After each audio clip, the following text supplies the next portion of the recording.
What makes a video game an RPG? What are the definitive video game RPGs? One live stream will give you all the answers. Not really, but I'm going to play some RPGs I like and hang out with you guys Friday, August 7th from 5 p.m. to 9 p.m. Pacific Daylight Time. I would love for you to come and chat with me about whatever's on your mind during my Defining RPGs live stream at youtube.com/ChristianGeekCentral. That's Friday, August 7th, starting at 5 p.m. Pacific Daylight Time. Hope to see you then.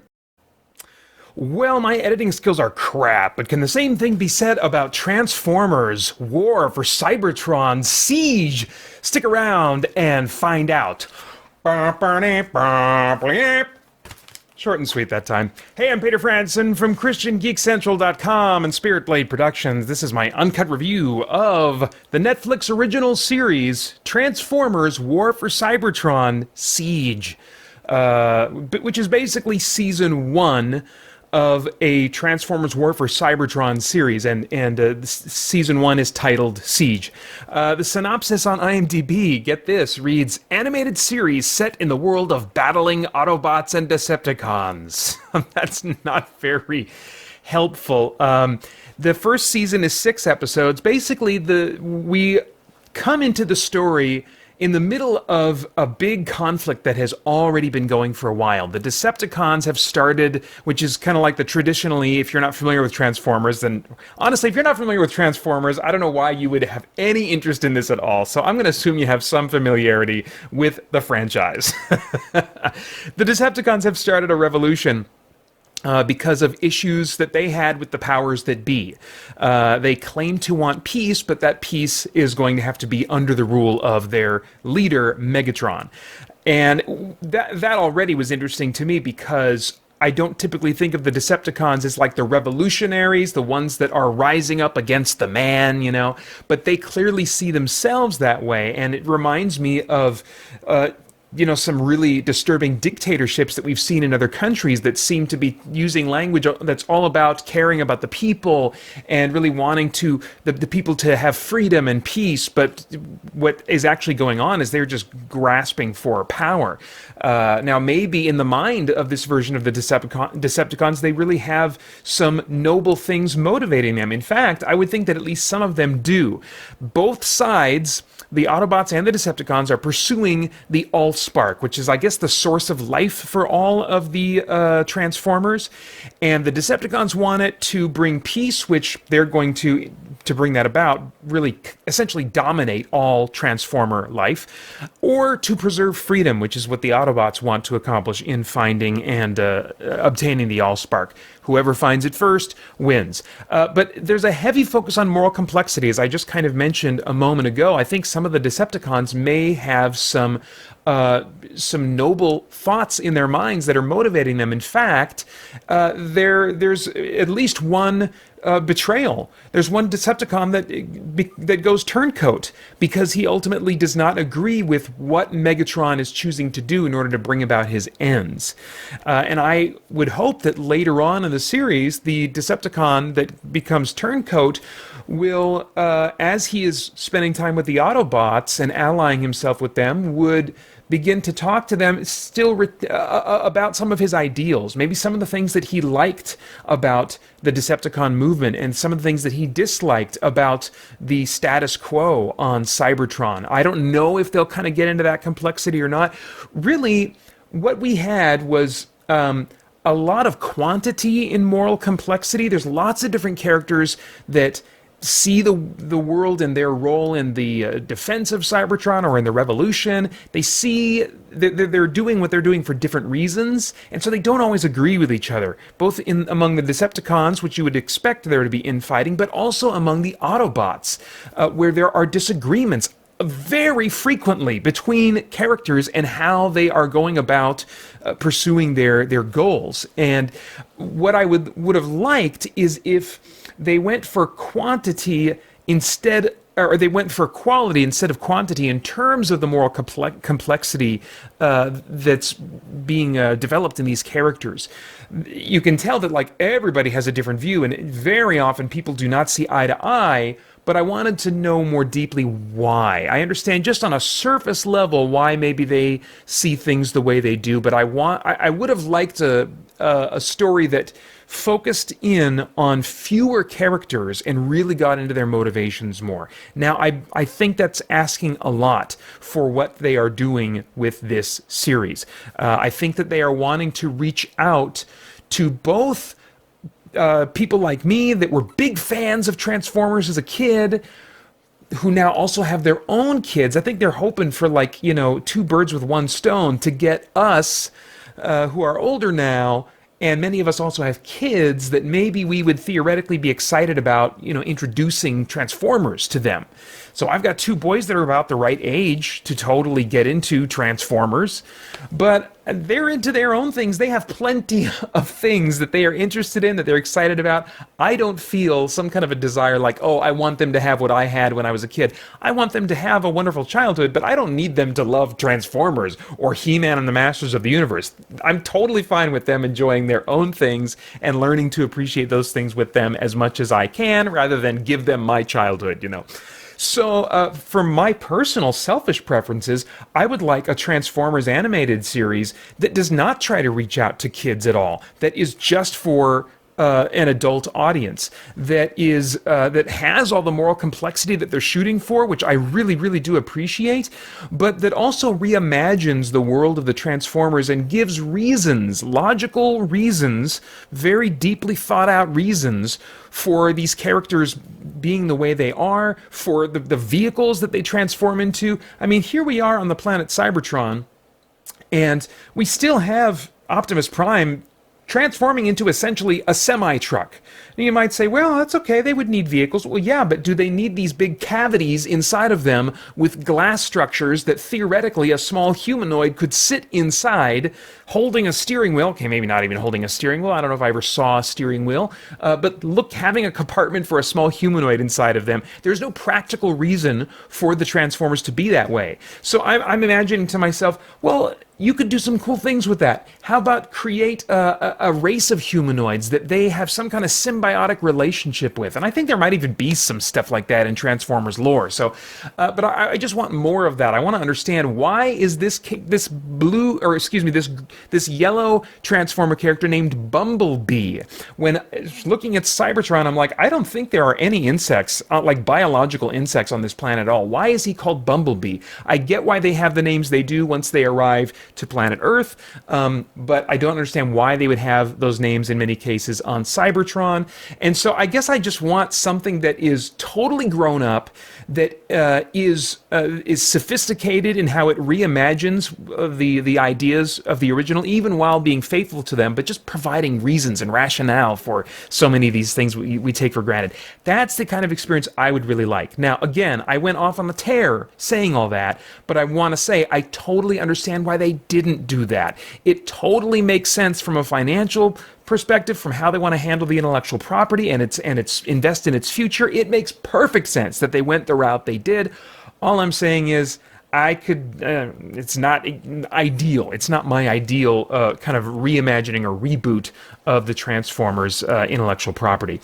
Now, as far as the cast and the performances go, there are no returning actors that I know of, at least that would have done the voices in the 80s series. It's possible that they reused somebody who's done voices for these characters since then.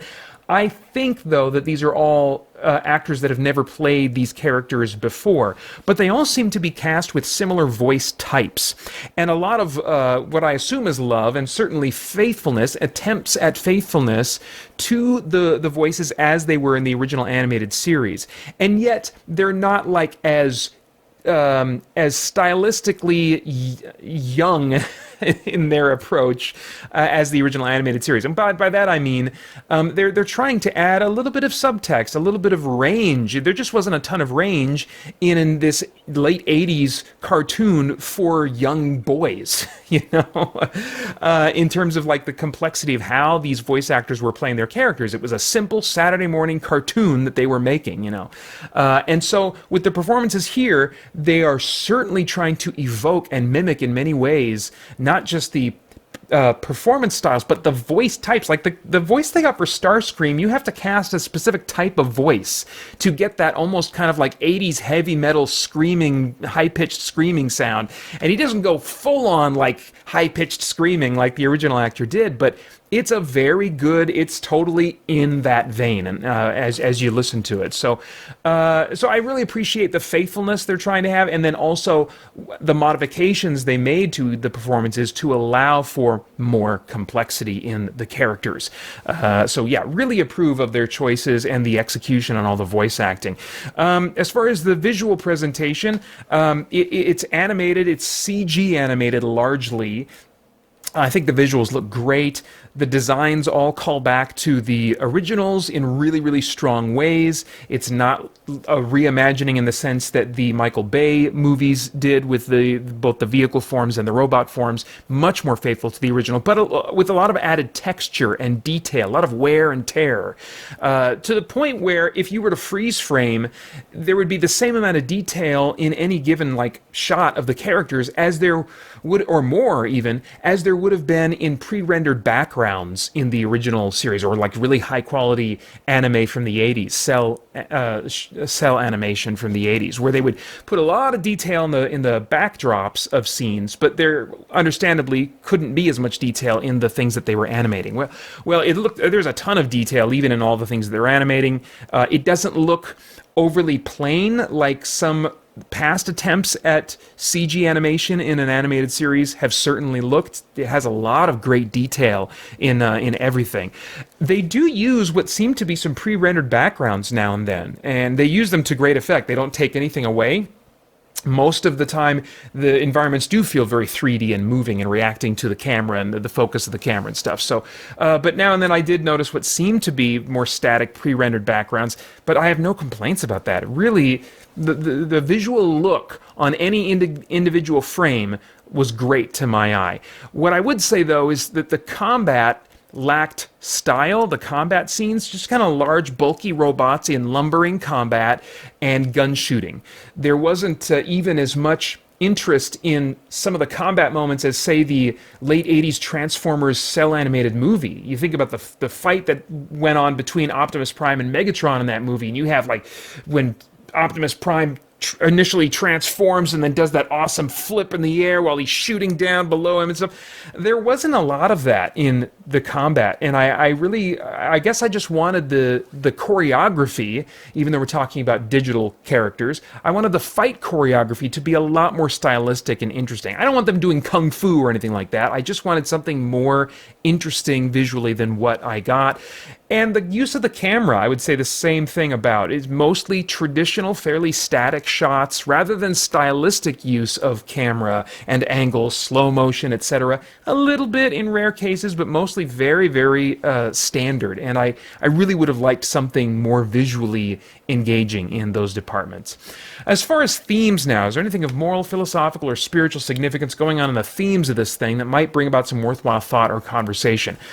I think yes, especially if we're talking about a scenario where an older viewer, an uncle, a parent, whatever that scenario might look like, an older viewer that's watching it with a younger viewer. First off, the revolutionaries, the resistance fighters, if you will, are the bad guys. It's the Decepticons. Now, they've totally gone overboard in terms of how vicious they're being, but what they've described as their movement started out as a sort of resistance to the status quo. And so I appreciate that. It's not the first time, certainly, we've seen that, but it's not near as common as the typical Star Wars, or whatever, pick your sci-fi series, where the revolutionaries, the resistance fighters, they are the good guys. They're the underdogs, Here we have resistance fighters who became revolutionaries that are now overtaking the status quo in a really horrible way. So what's also interesting to me is that the famous phrase, "till all are one," which is some kind of like a philosophical statement that's very commonly heard from the Autobots. I also heard that said by the Decepticons. Now, I've not been following all the different franchises of Transformers over the years, especially the animated ones. I did, in roundabout ways over the years, eventually, I think, see all of the Michael Bay movies. I won't get into why or what circumstances led me to do that.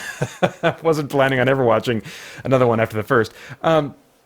But I don't think I've not known the Decepticons to ever hold that philosophy or share in that philosophy of till all are one. What's interesting, though, is their idea is to have unity, to have peace. They just want to bring it about by domination, whereas the Autobots want an equality among all Transformers in the idea of till all are one. So that's an interesting bit of complexity that I think could lead to a worthwhile conversation about what some people say and the means to various ends that people employ. We're lacking a lot of info, I think, to properly evaluate the sides that these characters are taking, both in terms of the main factions of Autobots and Decepticons, and in terms of the views that they have within those camps. And I should mention, there are more than just these two factions. There's also the Guardians, which are a smaller faction made up of giant Transformers. There's Free Agents, as Bumblebee is. He's really neither an Autobot nor a Decepticon. There's another kind of small group that I won't spoil, but they are not Autobots or Decepticons. In fact, they do have a symbol, but it's a different symbol that I'm like, I don't know what that symbol represents. So there's a lot of like diverse camps that characters could find themselves in. But in all of those, again, they're on a surface level, I understand the differences they have, but as a viewer, I'm like, well, I can't really...